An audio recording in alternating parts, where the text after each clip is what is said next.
Def connect 2024 में रक्षा मंत्री राजनाथ सिंह कहते हैं, कोई भी देश सर्वश्रेष्ठ तकनीक साझा नहीं करता। हमें जो तकनीक दूसरे देशों से मिलती है उसका हमारे सीखने से कोई लेना देना नहीं है। ये तभी संभव है जब हम इसे स्वदेशी रूप से विकसित करेंगे। हमारे पास है इनोवेटिव आइडिया लाने वाले युवाओं को प्रोत्साहित किया। रक्षा क्षेत्र में इनोवेशन और टेक्नोलॉजी को बढ़ाने के लिए इनोवेशन फॉर डिफेंस एक्सीलेंस यानी IDEX लाया गया है। मैं IDEX के साथ इनोवेटिव टेक्नोलॉजी के एक्सिंग डेवलपमेंट की शुरुआत करने के लिए रक्षा उत्पादन विभाग को बधाई देना चाहता हूं। योजना और इस नाम को चुनना जिसका अर्थ है देवताओं की माता। हमें निजी क्षेत्र को फलने फूलने के लिए एक मंच की आवश्यकता है और उस मंच के लिए हमें कानून और व्यवस्था, एक स्वस्थ और कुशल कार्यबल, कानून का शासन जैसी कई चीजों की आवश्यकता है और अनुसंधान एवं विकास के लिए एक पारिस्थितिक तंत्र है कि दूसरे देश हमें उनकी बेस्ट टेक्नोलॉजी नहीं देते हैं। बेस्ट टेक्नोलॉजी देने से वो बचते हैं। आप खुद ही सोचिए, यदि आपके पास कोई देश टेक्नोलॉजी लेने आएगा तो क्या आप उसे अपनी बेस्ट टेक्नोलॉजी देंगे?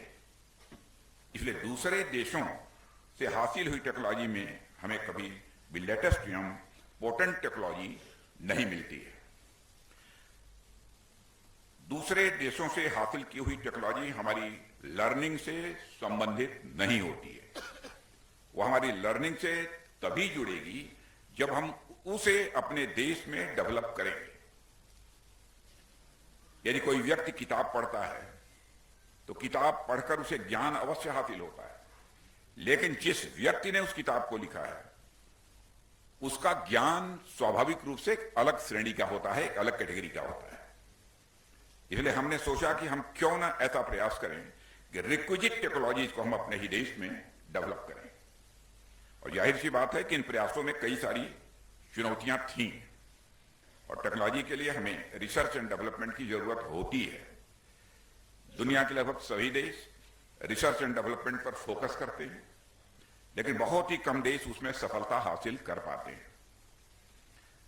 Productive research and development ecosystem establish करने के लिए कई सारी कंडीशंस होती हैं जिन्हें फुलफिल करना यह अनिवार्य होता है। भारत इस मामले में सौभाग्यशाली है साथियों कि उसके पास एनर्जेटिक और स्किल्ड युवाओं की एक बहुत बड़ी वर्कफोर्स है जो भारत को लगातार टेक्नोलॉजी के क्षेत्र में आगे बढ़ाने के लिए पूरी तरह से कमिटेड है। साथियों, हमने इनोवेटिव आइडिया लाने वाले नौजवानों को प्रोत्साहित किया है और मैं यहां विशेष रूप से इनोवेशन फॉर डिफेंस एक्सीलेंस यानी IDEX का जिक्र करना चाहूंगा। IDEX को हम डिफेंस सेक्टर में इनोवेशन तथा टेक्नोलॉजी को बढ़ावा देने के उद्देश्य से लेकर आए हैं। इसके अंतर्गत हम इनोवेटिव सॉल्यूशंस लाने के लिए चैलेंजेस भी पोस्ट करते हैं और जो स्टार्टअप सेलेक्ट होते हैं उनको हम 1.5 करोड़ तक का एक फाइनेंशियल असिस्टेंस भी प्रोवाइड करते हैं। मैंने कई मंचों पर इससे पहले भी चर्चा किया है कि सरकार नौजवानों के लिए इनोवेटिव आइडियाज को प्रमोट करने के लिए पूरी तरह से कमिटेड है और फिर से मैं अपनी इसी बात को दोहराना चाहता हूं। मैंने पहले भी कहा था और आज फिर यह मैं कह रहा हूं और सिर्फ आप सबसे नहीं बल्कि मीडिया के मित्रों के माध्यम से अपने देश के करोड़ों नौजवानों से कहना चाहूंगा, यदि हमारे युवा एक कदम आगे बढ़ेंगे तो सरकार 100 कदम आगे बढ़कर उनकी मदद करेगी। और यह सिर्फ कहने की बात नहीं है, हमने अपने कार्यों से इसे सिद्ध भी किया है। हम IDEX से बढ़कर IDEX प्राइम लेकर आए और 1.5 करोड़ रुपए की मदद को बढ़ाकर 10 करोड़ रुपए तक किया है और इस पार्टनरशिप की सफलता को वाइडली रिकॉग्नाइज भी किया गया है। यह हमारे नौजवानों की मेहनत का ही परिणाम है कि IDEX को प्राइम मिनिस्टर्स इनोवेशन अवार्ड से सम्मानित किया गया है। साथियों, हमारी DPSUs और सर्विसेज ने जितने भी चैलेंजेस दिए, हमारे युवाओं ने उसमें बढ़ चढ़कर हिस्सा लिया और सफलतापूर्वक उन चैलेंजेस को स्वीकार करके उसे अंजाम दिया। अब इस मुहिम में आईडेक्स प्राइम से भी आगे बढ़कर हम अदिति स्कीम को लॉन्च कर रहे हैं, उससे भी आगे बढ़कर, जहां हम अपने नौजवानों को तथा उनके स्टार्टअप को उनके इनोवेशन में मदद करने के लिए 25 करोड़ तक की हम मदद प्रोवाइड करेंगे। क्या अनएक्सपेक्टेड है, कोई ये कल्पना नहीं कर रहा था कि इस सीमा तक सरकार तैयार होगी। जैसा कि मैंने अभी कहा कि हमारे नौजवान एक कदम चले तो सरकार 100 कदम आगे बढ़कर उनके साथ खड़ी रही है। अभी हमारे नौजवानों की जिम्मेदारी है कि वो 100 कदम आगे बढ़ें ताकि सरकार 1000 कदम आगे बढ़कर उनकी मदद करे।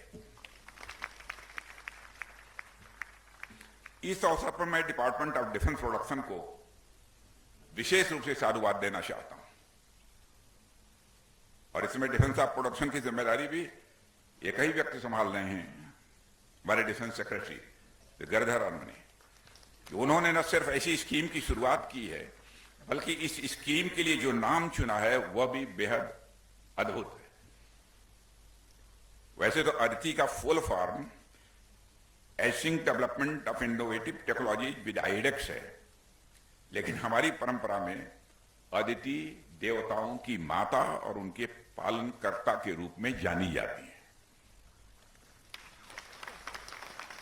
जिस प्रकार हमारी परंपरा में अदिति ने देवताओं का पोषण किया है माता के रूप में, उसी प्रकार मुझे पूरा विश्वास है कि अदिति स्कीम हमारे नौजवानों की इनोवेशन को पोषित करेगी और भारत को टेक्नोलॉजी के क्षेत्र में और आगे लेकर जाएगी। और मेरी यह कामना है कि भारत को टेक्नोलॉजी के क्षेत्र में आगे बढ़ाने का जो दैवीय कार्य हमारे नौजवान इस समय कर रहे हैं, मैं इसे दैवीय कार्य कर रहा हूं, कह रहा हूं, या ईश्वरीय कार्य में कह रहा हूं, उन दैवी कार्यों की पूर्ति में उनको मां अदिति का मातृत्व हासिल हो, उनका आशीर्वाद मिले। साथियों, अदिति, आईडेक्स प्राइम जैसे तमाम प्रयास जो हम कर रहे हैं वो भारत को टेक्नोलॉजी के क्षेत्र में आगे बढ़ाने की उद्देश्य से तो किया जा रहा है, लेकिन उसके साथ साथ उसका एक और उद्देश्य है, वह है भारत को नॉलेज सोसाइटी के रूप में ट्रांसफॉर्म करना। और जैसा कि मैंने पहले भी जिक्र किया है, जैसे जैसे यह समय बदल रहा है, नई नई टेक्नोलॉजीज का आगमन हो रहा है, और इसलिए यदि हमें एक डेवलप्ड कंट्री बनना है तो हमें टेक्नोलॉजिकल एज हासिल करना यह अति आवश्यक है। हमें अपने देश को एक नॉलेज सोसाइटी के रूप में ट्रांसफॉर्म करना होगा, और ऐसे ट्रांसफॉर्मेशन में गवर्नमेंट की एक बहुत बड़ी महत्वपूर्ण भूमिका होती है। साथियों, हमेशा से हम ये देखते आए हैं, चाहे वो एग्रीकल्चरल डेवलपमेंट हो या इंडस्ट्रियल डेवलपमेंट हो या सर्विस सेक्टर की ग्रोथ हो, उसमें स्टेट के इंटरवेंशन का बहुत बड़ा महत्व होता है।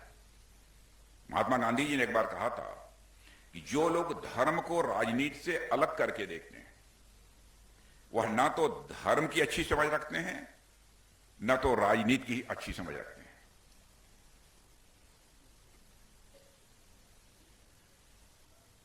अब लंबा समय लगेगा नहीं तो मैं इसको और क्लैरिफाई कर सकता हूं। राजनीति, यह दो शब्दों को, मैं थोड़ा सा हट रहा हूं, यहां से डेविएट कर रहा हूं अपने को। राजनीति यह दो शब्दों को मिलाकर बना हुआ है, राज और नीति। यह नीति संस्कृत के नए धातु से बना हुआ है जिसका अर्थ होता है ले जाना, कैरी आउट। वह राज, वह पॉलिटिकल सिस्टम जो समाज को सन्मार्ग की ओर ले जाने का काम करे, वही राजनीति है। अब विडंबना है कि कुछ ऐसा रहा कि राजनीति शब्द पहले अपना अर्थ भी खो चुका था, अपना भाव भी खो चुका था, और जहां नीति है वहां धर्म है। ठीक यही बात गवर्नेंस और बिजनेस पर भी लागू होती है। जो लोग ये कहते हैं कि स्टेट को कॉमर्स या बिजनेस से दूर रहना चाहिए, वह ना तो गवर्नेंस की अच्छी समझ को समझते हैं और ना ही कॉमर्स या बिजनेस को। यह बात सही है कि बिजनेस, कॉमर्स या इकोनॉमी में जो प्राइवेट इनिशिएटिव्स है, जो प्रॉफिट मोटिव है, जो प्राइस सिग्नल्स हैं तथा प्राइस सिग्नल्स के अनुसार फॉर्म लेवल पर जो रिसोर्स एलोकेशन किया जाता है, जो बिजनेस डिसीजंस लिए जाते हैं, वह प्राइवेट सेक्टर द्वारा ही लिए जाने चाहिए। यह निर्णय गवर्नमेंट के द्वारा नहीं लिए जाने चाहिए, तभी इकोनॉमी की प्रोडक्टिविटी या एफिशिएंसी बढ़ती है। लेकिन प्राइवेट सेक्टर को फ्लोरिश करने के लिए एक प्लेटफॉर्म चाहिए होता है। उस प्लेटफॉर्म को प्रोवाइड करने की कई सारी रिक्वायरमेंट्स भी होती है, जैसे law and order, healthy and skilled workforce, rule of law, research and development ecosystem. In requirements को समाज और सरकार मिलकर